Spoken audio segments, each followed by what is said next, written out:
Have you ever seen someone living an amazing life and thought to yourself, how'd they get so lucky? If you are not currently living a life that's on your terms, a life by your design, then this podcast series is for you. This is the More Confidence with Luna Gaia podcast. And in this special season, I'm going to be interviewing people who are living a life by design, living a life on their terms. And I'm going to find out once and for all if it is just luck or there's something more going on. Let's dive in. Oh, Beck Thompson, how do you get so lucky? How did you get so lucky? This is a conversation I'm really passionate about having because I think that there is a huge myth that says that people who are living a life by design, people who are living a great, wonderful life, have somehow gotten lucky. And this is why I want you on the show. This is why I want us to have this conversation. I'm going to talk about what you do a little bit later and all that kind of jazz, because you're a very dear friend of mine and you're someone who I believe is living a life on their terms, insofar as much as we're, as we can, right? Mm. The opening question that I want to ask you straight off the bat here, my dear friend and guest here on this special season of the More Confidence with Luna Gaia podcast, is what has been your most favourite mistake or failure in your life that was bad at the time that turned out to be great? Oh, good question. That is a good question. I'm glad you didn't give it to me prior. Yeah, I didn't. I haven't given any kind of any insight as to what my questions are going to be. I just want it candid. Yeah, my favorite mistake was probably doing my degree at uni. Tell me about that. What made that a wonderful mistake for you? Because I've up until very recently, I've been in denial that it had anything to do with where I'm at now, but I feel like I understand the link of why it's important that I did that to be where I am now.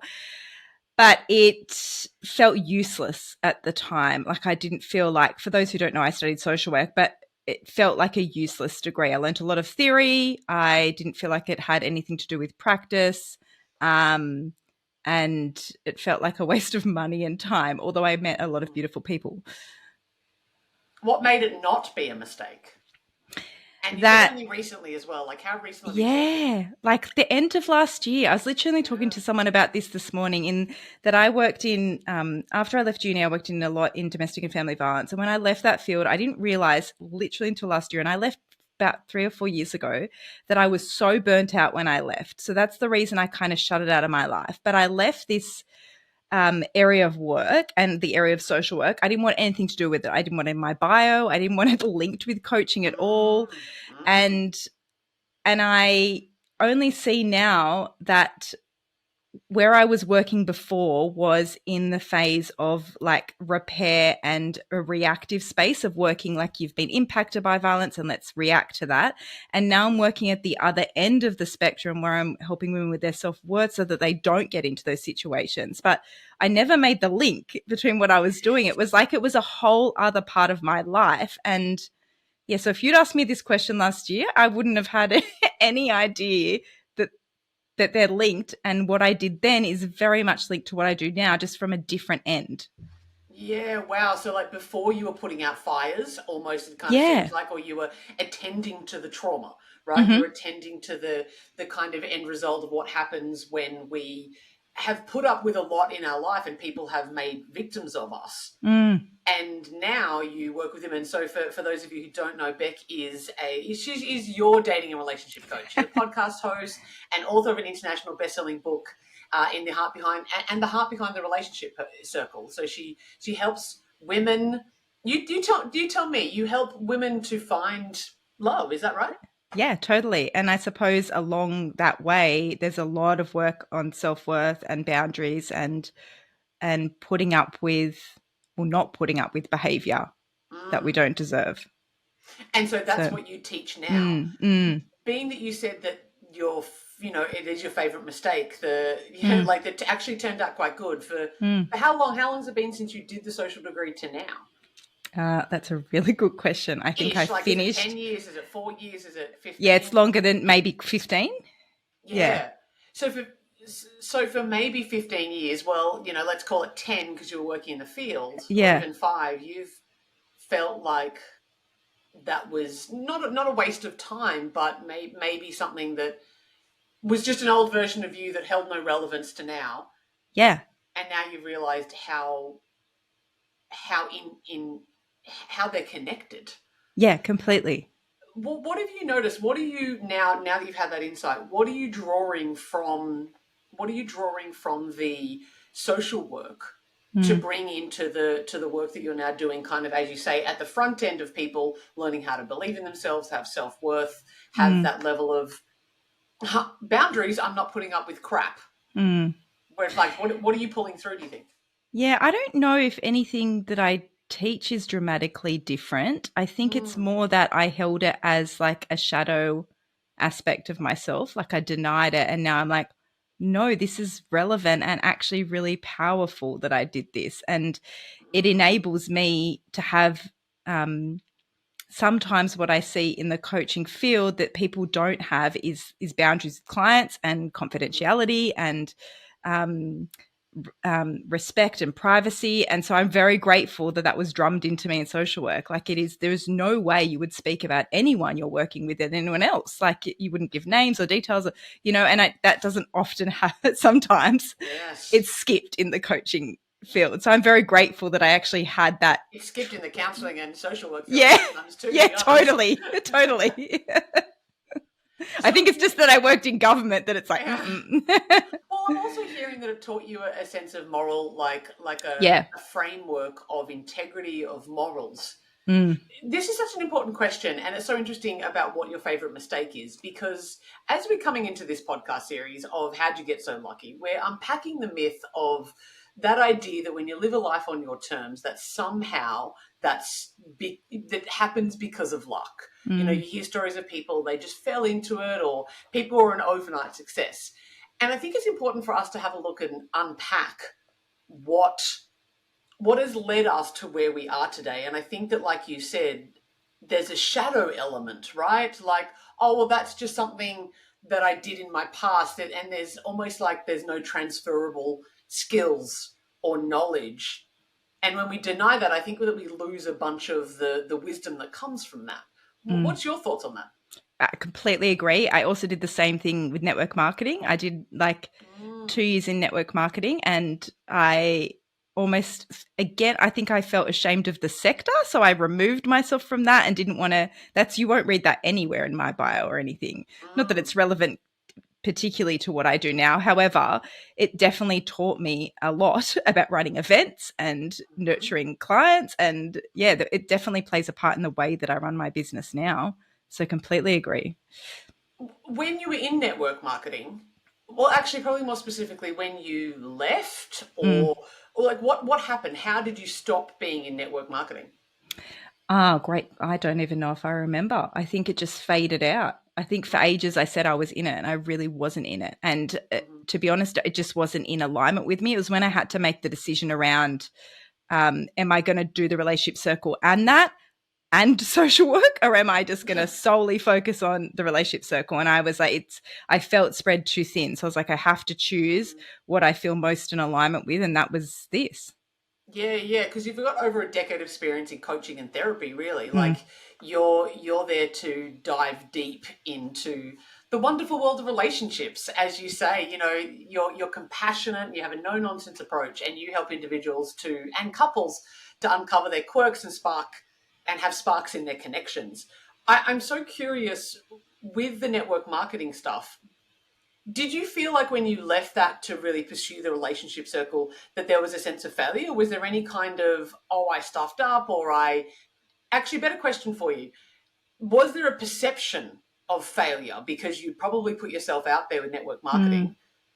Did you think that there was any kind of feedback or judgment or perception that you had failed or followed through? I don't even know if I thought about it. I just don't care what people think, so I don't know that I took that much notice, to be fair. I did think that I'd burnt bridges because there's not a very great way in network marketing that you just reach out to every single friend that you possibly have to try and and I definitely did that. So I was like, I've definitely burnt some bridges there with people, and they're not going to want to know about my new business because I think the thought when I began was they're just going to think that's another phase. She's doing something else new. Yeah, and I'm really curious about that piece because again, living a life that's on your terms, right, requires us to have courage to try new things, right? Which Mm, also means that we have to have the courage to fail at things and to maybe be perceived by the world as this is just another phase that she's going into. mm.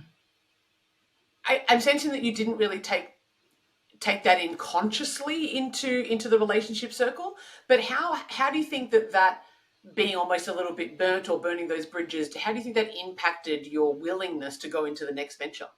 Yeah, I can tell you how I maybe was conscious, or maybe I am now conscious of how I was, because it was Mm, exactly the same as social work. So when you're in social work, all over social media, it is good if you do not put your name out there anywhere. So you're almost invisible. And being in mm, business is the opposite, right? So it took me a wow. while. Like my word for the year, several years in a row, was visible, become Visible. visible, visible, visible. And it was the same with that. I think I was like, I'm doing it, but I'll do it quietly.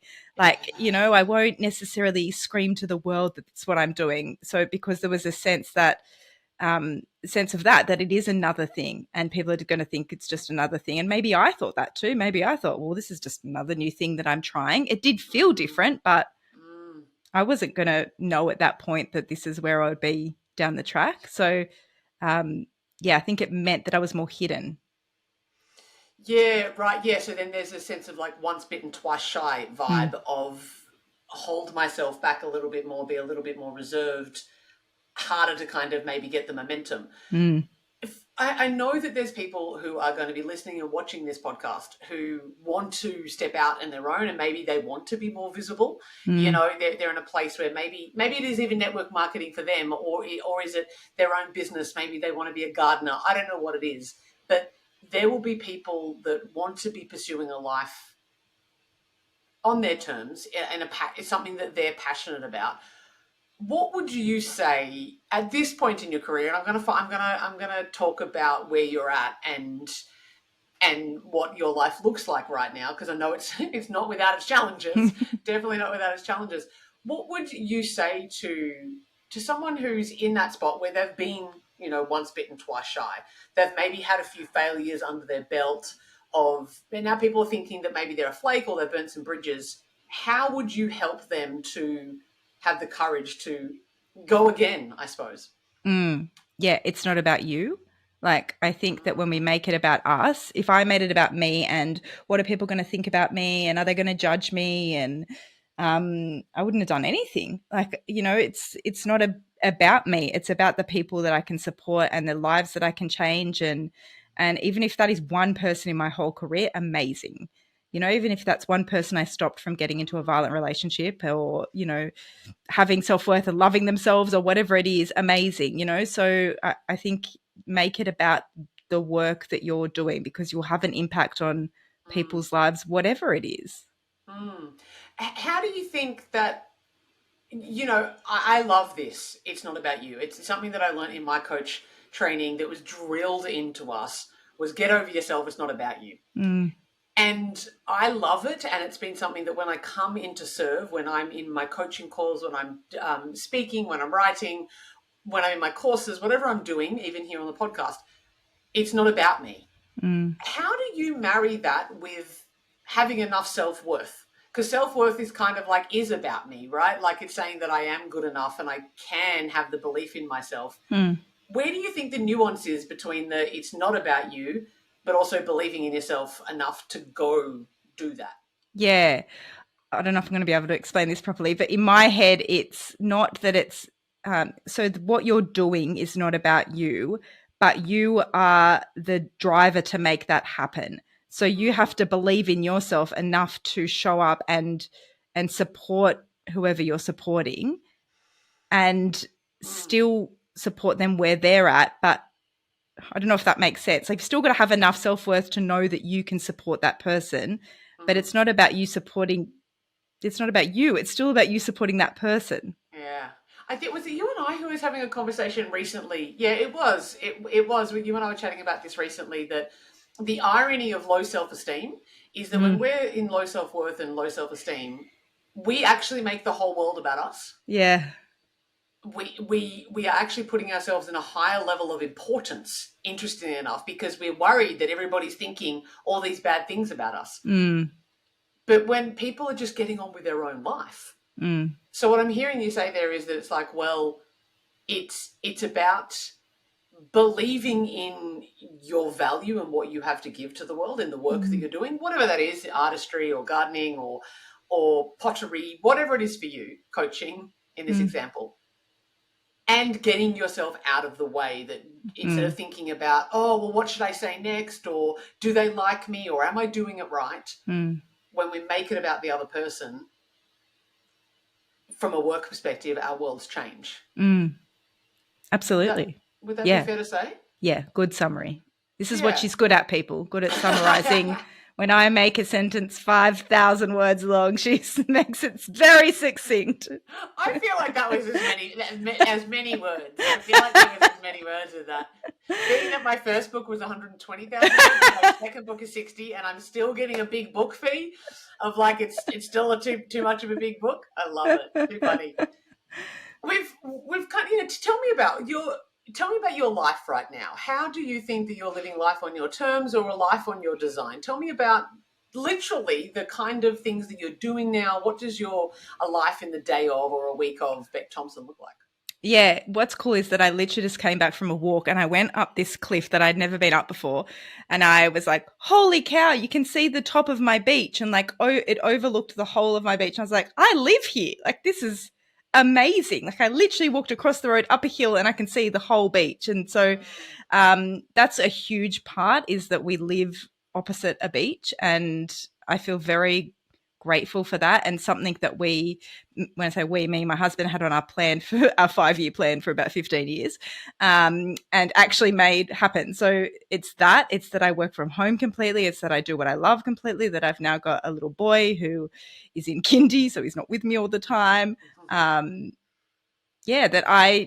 I get to plan my day. I have the freedom to plan my day with who I want and what I want, and the freedom to change that at any point and pivot in a different direction if I want. Yeah. You said something really interesting. It was on your 5-year plan for 15 years. Yeah. And I think that this is so important here because there is this idea of like, oh, if it hasn't happened yet, it's not going to happen. How did you keep the vision alive of the dream that you happen to be living now for the years that it wasn't happening? If you did at all. Yeah, we definitely did. I'm not sure if I consciously know how we did it. We visited down here a lot. It was very much. From where? Sorry, we're from Sydney, and then we came down the south coast of New South Wales. So for context, there, bigger city in Australia, 5 odd million people. How many people live in the town that we live in? I think it's about 20,000 tops. That's a lot. Yeah. Okay. It still feels like a lot. There's definitely a lot here at the moment. When I filmed the video of the beach, I was like, there's lots of people down there. It doesn't normally look like that, everyone. It's not, because we have a lot of tourists in our town this time of year. So I don't know if we did it consciously, but we definitely visited down here. And to be honest, it was really just a dream that I don't know if I knew it was going to be reality. I don't know if I fully believed that. I really wanted it to happen. My husband really wanted it to happen. But then we just did it, and it was a reality. Yeah. So, yeah. What did it take? You know, I met you maybe two years ago-ish, around about that kind of vibe, when you first moved into the area. And similarly, you and I have similar stories of, I lived in Melbourne, big city, 4 or 5 million people, and then moved to a sleepy coastal town to make my dreams come true kind of vibe. How did you make that happen? Like, what did you have to do? Let's start with practically. Practically, what did you have to do a couple of years back to be able to make your life here work? I would say that we just jumped, because that's literally what we did. Well, we decided. I think that was the biggest step, is that we decided that we were going to move. And then I maybe I am kind of lucky, because the universe just actually aligned. My husband got a job. We got a rental really easily. We moved in the middle of lockdown of COVID, so there was nobody on the road. It was the hardest thing was packing up our house and not having anyone come and help us pack it up because it was lockdown, and not being able to say goodbye to people. But it just worked, because, and I do believe because we decided and we committed and we were ready. Yeah, it's interesting that you said that, of like, maybe I'm a bit lucky, right? Because this is this curious piece of what happens when we say yes to our dreams, how things can fall into place. I'm Yep. not saying they always do, but how they can fall into place. What was talk me through the mindset? How long had you been going, we're thinking about making this move, like legitimately? Was Yep. it a quick decision? Was it a long decision? Was it a hard decision? Talk to me through the mindset of it. Yeah, we had been, so probably literally about 10 years we had been saying, let's move down south. That's probably when we started the discussion around let's make that happen. In the midst of that, we did a lot of personal development together. We did IVF and had our baba, who's now 4. And so we moved down when he was 2.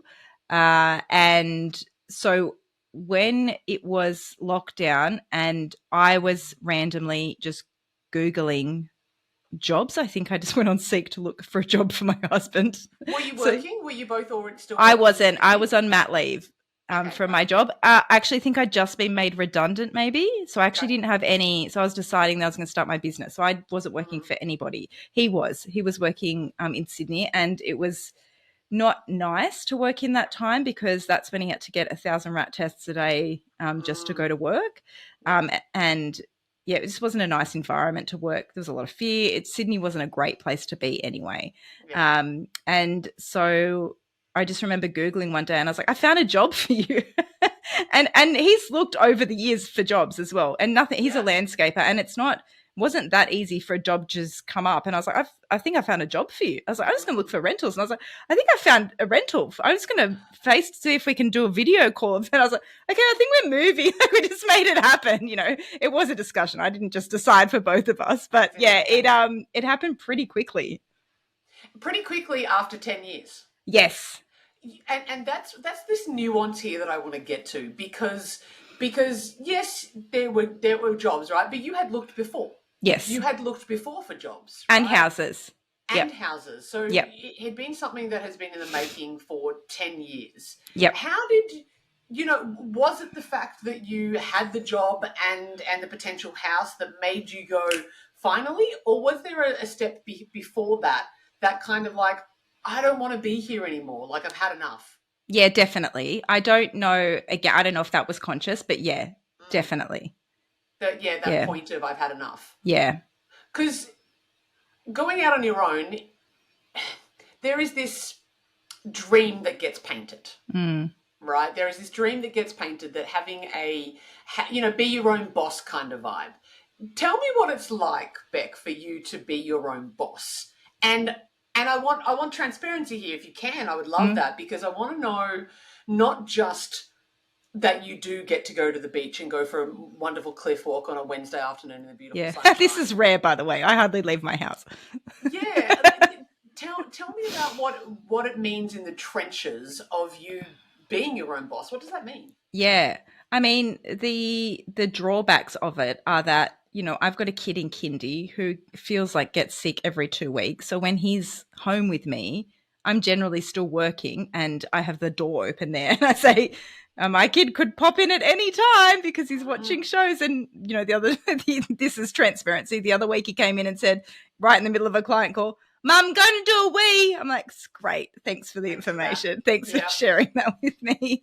My husband's working in Sydney at the moment, so I'm solo parenting. So that means that like yesterday I got up, woke up, we had breakfast, dropped into kindy. I went straight into work at 9. I finished work at 4:15, then picked him up from kindy. So in that time I worked all day with clients and didn't have a break in between, picked him up. So there was no space for me yesterday. And then I had a client at 8 p.m. So by the time I put him to bed, I then had so there was literally no space for me yesterday. So that's why I feel grateful to be able to get out and do that stuff today. So a lot of the time it looks like me working from my home office with clients, and I love the work that I do. So it never feels like a burden, but it's also a lot. And what about the other stuff? And thank you for sharing with that transparency of that, because again, there's this picture that gets painted, and if anybody who's followed my work for long enough, I attempt And my intention across all of social media and all of my work is to be as transparent and authentic as possible. You know, I too, I went for a swim this morning at the beach because I woke up, and when I posted about it, what I posted about was, this isn't what I do every morning. I'm generally unenthusiastic to get out of bed. This morning was the same case. So, you know, having full transparency. You love what you do. You love your client work. Being in business for yourself and having a life on your terms from this perspective isn't just your client work, though, right?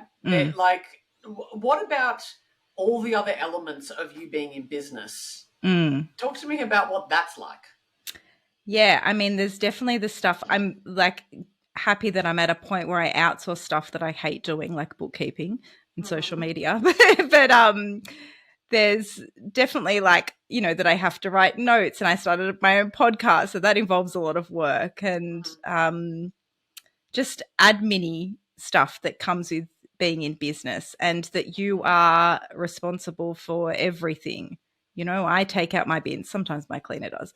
But, you know, I take out my bins. I do the washing up here. I make myself a coffee. You know, it's you carry everything. You carry the whole load of everything. And it also, like, you're learning all the time, right? Like, I literally just started a new course for relationships. And I'm like, now I'm learning, you know, and that's on, it's like anyone's paying me to learn. That'd be great. You know, this is my time that I'm learning.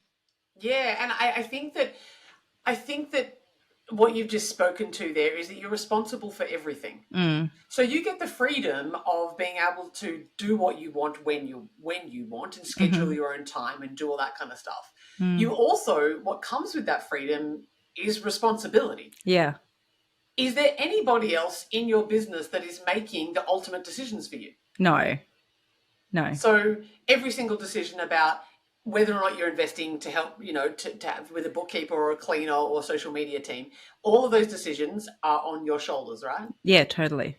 And then all of the decisions about the clients that you have, the platforms that you work in, any offers that you have, including your household and your family, is all on your shoulders, right? What's that like?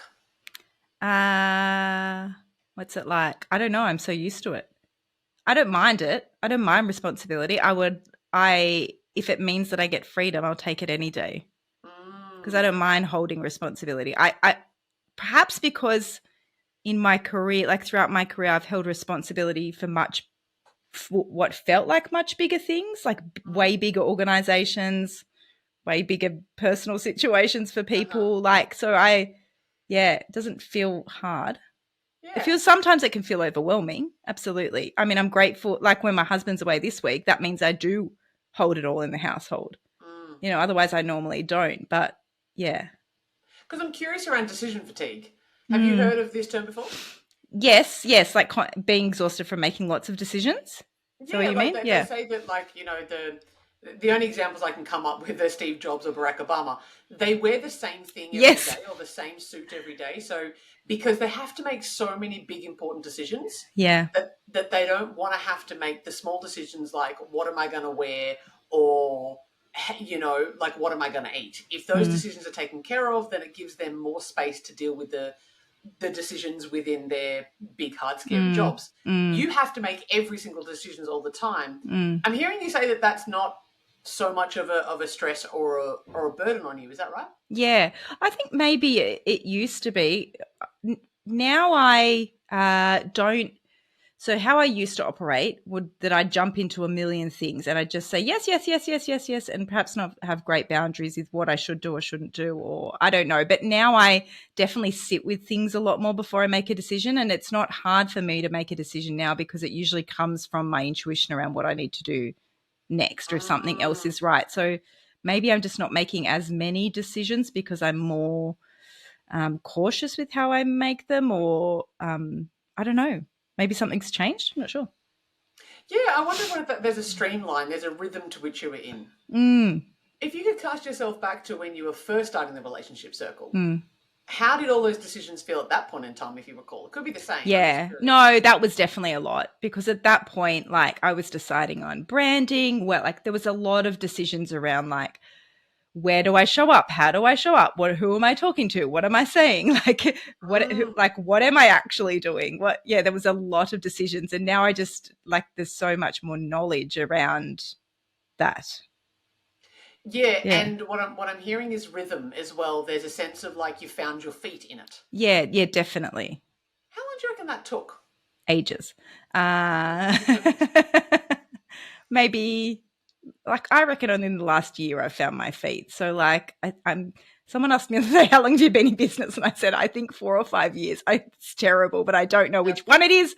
But definitely in the last year I found my feet, but it took a while. And how long did it take you to, and if you don't mind me asking, how long did it take you to feel secure within the dollars, even if you do now? Because I know that we can be in business for 20 years and still not feel like we're secure in getting the clients every year or whatever that happens to be. Yeah. One of the scariest parts for people to go into something that's have the confidence to live a life on their terms and be courageous enough is the financial kind of aspect. Did that happen quickly for you? Was it a long time? No, it didn't happen quickly, but when I started, I was still working full time, and I made that decision because I didn't want to feel this scarcity around money, because I knew that would then drive decisions that I didn't want to make, or I would be really salesy or desperate in wanting to get money. So I was very conscious of that in the beginning. And if I'm completely honest, no, even now I don't have that. Yes, I have consistent income with some clients, but there's definitely some weeks where I'm like, what if even yesterday I was like, I'm signed up for this course. How on earth am I going to find the money to do this course that I've just signed up? I don't know. It'll happen. It's going to come. I have no idea. But still, there was a moment of oh my God, what have I done? Contraction. Yeah. This moment of holy smokes, what have I just done to myself? Yeah. How do you deal with that uncertainty? Because I feel again, and I think there's pros and cons to living a life where you have work, and there'll be people on my podcast who aren't necessarily in business who I think are living life on their terms, because I don't necessarily think that just being in business is the thing that allows you to have life on your terms. There's plenty of people who are in business who are not free, and who do not have that sense of freedom within themselves. Totally. The uncertainty piece of living any kind of courageous life, even the move. Well, you looked around a house on a video call, right? And you'd been down here, but presumably he had interview with people that he'd never met before. So your husband, how have you dealt with that level of uncertainty in your life, and how do you deal with it now? I think it's just getting comfortable with being uncomfortable. I think, and to be honest, I think we probably just I learned that through network marketing for one, and I definitely learned that through personal development and just doing things and just sitting and being uncomfortable. And just knowing, I don't know, that nothing is forever. Sure, we move into this house and it's horrible, and it wasn't, but say it was, and we've signed a lease. You can get out of that. I had a client yesterday who's so scared about getting married because she's feeling that she's going to be trapped. And but what if it doesn't equal that? You can get divorced. You're not happy, you get divorced. You're not happy, you sell your house. You're not happy, you can what's that saying? You're not a tree. You can move. You can move. Yeah. So I don't know. I just think that, and even with this course, right? I was a moment of it was a tiny moment of oh my God, what have I done? But then it was also I know for me to make more money, I have to be pushed to the point where I go, I am going to invest in that. It's uncomfortable for me to invest in that, but I know in investing in that, I'm going to make more money, because it's what the pattern of my life has already done over and over and over again. So I know that by being pushed financially, I'm going to make more money. Yeah. Yeah, and I could not agree with you more on that. So something similar, enrolled in a program of, that makes me go contract ever so slightly. How do you know when it's the interesting? Even the way that I'm questioning this, how do you know that it's the right decision when you make it? Yeah, I mean, you probably know what I'm going to say, but is there a right or wrong? There's just an outcome, right? Yeah. So I just think you can do something differently. Even this course, right? I don't know. Maybe I could get my money back if I hated it, or it's going to teach me something. Everything has a lesson in it, regardless of whether it's something that you want to happen or don't want to happen, or you think it's the right thing that should happen or the wrong thing, it still has a lesson in it for you where it's going to take you somewhere else. And I bet you everyone who's listening to this can look back at their life and go, oh, when that happened, this step happened. And when this happened, this step happened. And it seemed horrible at the time, but then this came out of it. Or maybe it didn't for you. I don't know. But that's what's happened in the pattern of my life, is that I can look back and go, oh, right, when I did, that's why this is linked now, which allows me to trust now where I am and what's going to happen going forward. Oh, there's a level of perspective and wisdom in that, Beck. And I'm curious about that from the, that's a perspective, like choice, right? From a personal development perspective, I can see that you are going, okay, cool. Well, there's going to be lessons no matter what. Mm.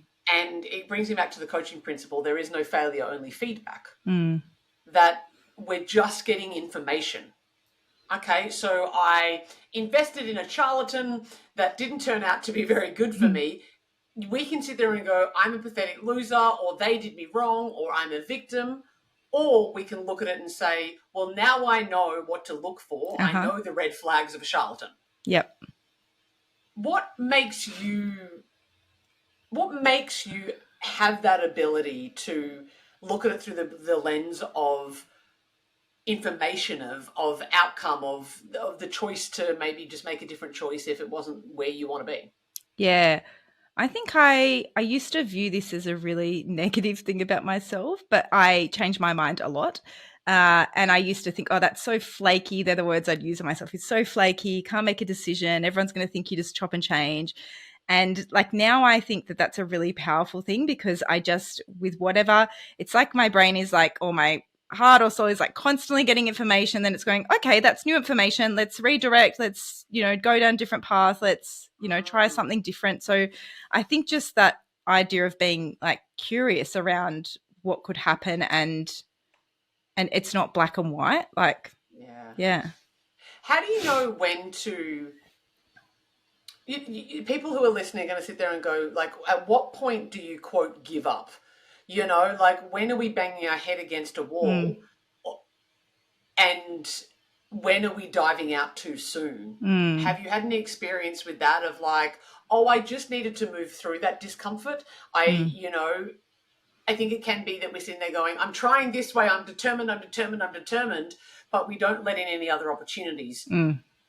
How do you discern the difference between when do you give up and when do you keep going? Yeah, like from my intuition and my gut. Like if I really got quiet, I know what it feels like. And like you used before, that like contractive energy, that like tightness, that like lack of air, that for me, that tightness in your chest, that for me feels like that's not the right way to head. When it feels like it's expansive and open and light, when something feels heavy for me, that's generally not the right way. It can feel really uncomfortable, but if there's like a heaviness about it, that doesn't feel it. So I don't know. I've just learned how it feels in my own body, and I don't know if that's how it feels in everyone else's body. But I think it's really important to know that even if so say you had a decision you needed to make, and you're like, you jump out, and after you jumped out of it, you're like, I've jumped out too soon. I should have pushed through the discomfort. At least you knew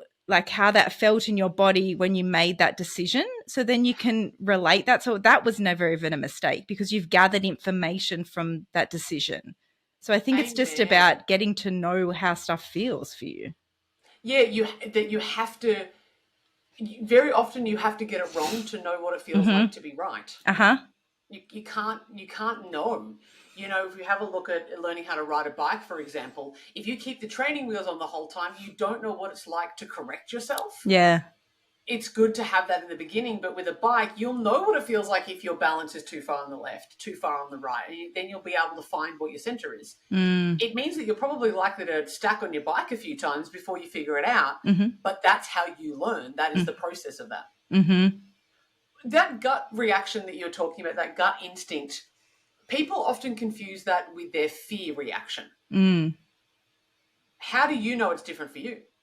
For me, it is in my body. It's literally in my gut or my womb. And when it's fear, it's in my head. Fear is like a very quick sounding voice. It's like a speed about fear or anxiety. And my gut is very calm, very grounded, usually very quiet.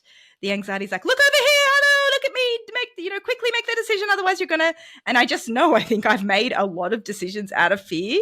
And, so I know what that feels like now. And that's why I take longer to make decisions, because I made many decisions and jumped into many programs out of fear that they were, and look, they're good selling tactics too, because there's a lot of fear around that, around if you don't get in now, you're not going to, I'm like, well, I don't want to miss out. So I would jump into a lot of things, and I was known, if you got me on a discovery call, I was buying your shit no matter what. Yes. So like I used to just not get on any calls because I couldn't say no. So I just, out of doing it over and over and over again, I think. Yeah. Yeah, so that was a really beautiful distinction. It's in your head and it's quick and it's frantic, the fear. Whereas your gut, even if it is a no, is quiet and calm, and there's a centeredness that come with that. Yes. I cannot recommend people enough to test and measure. Yeah. Go ahead and make, if you can, as many unimportant mistakes as possible, like order the wrong thing at dinner. Yeah. And see what that feels like to order the wrong thing, because to live a life on your terms means that you're going to have to be courageous, and you're going to have to trust you, because this is the path unwalked. We are pioneers. You are walking a path, but you have carved a path for yourself. Nobody created this job for you. No one's telling you what to do day to day. So you need to be the one that then trusts you. It's so true. Tell me, what's the scariest thing for you about living life by design? What's the scariest or hardest thing about this kind of life?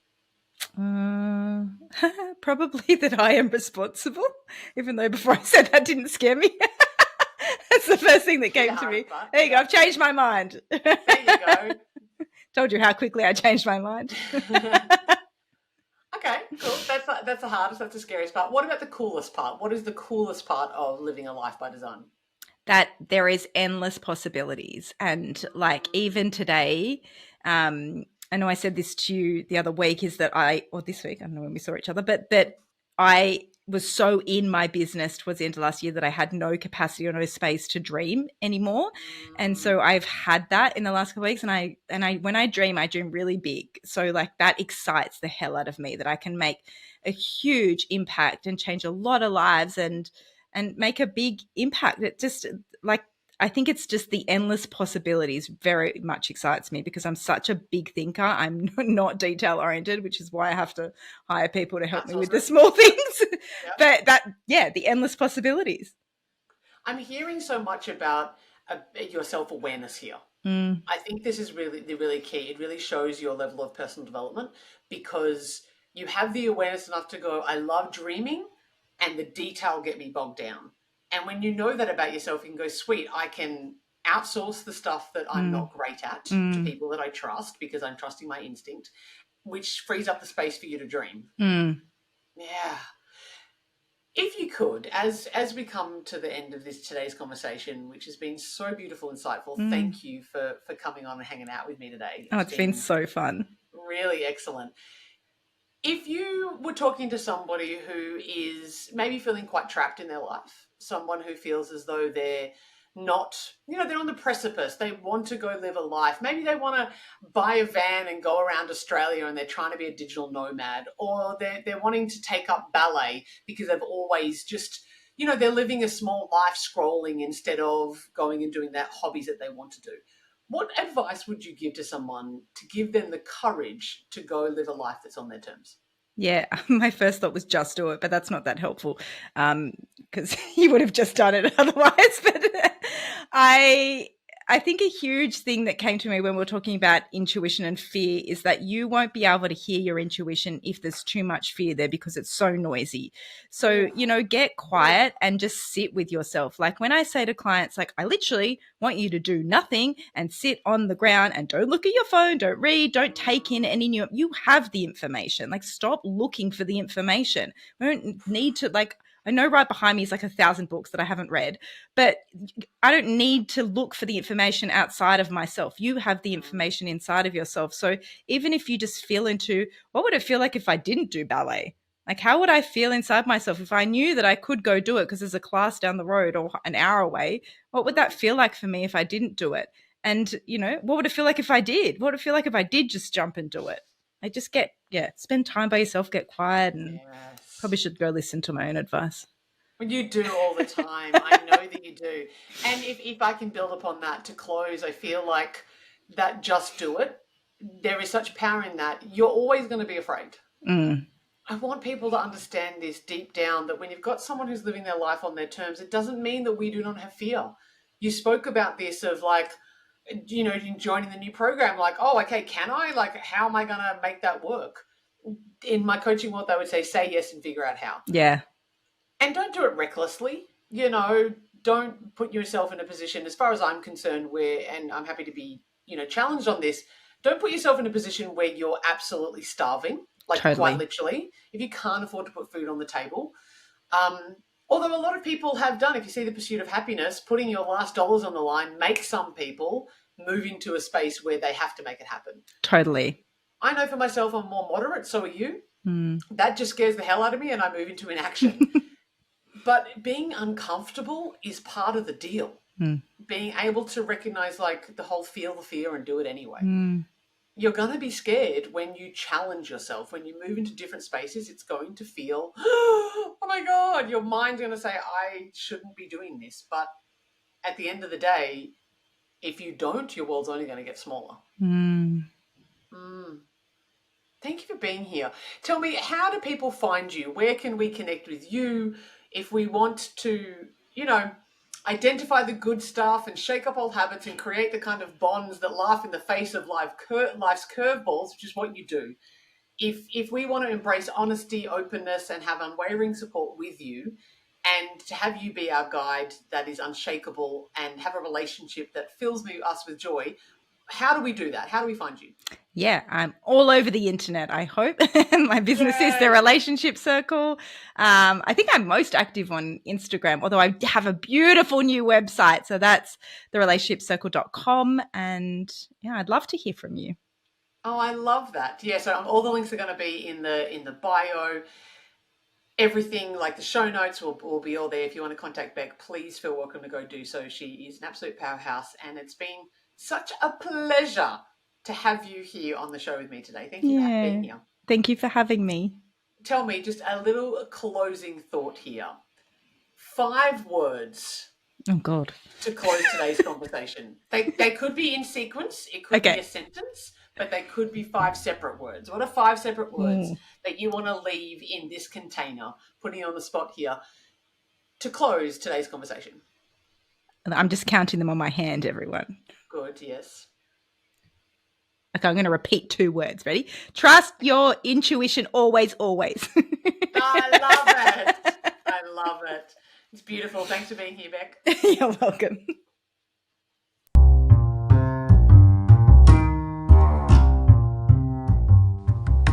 Thank you so much for listening to the More Confidence with Luna Gaia podcast. I hope you feel more confident, more self-assured, and ready to go tackle the world's problems and maybe kick ass in some of your dreams. If you haven't already, I would love for you to like and subscribe, follow, and maybe leave a review so that other people know how to find this awesome podcast too.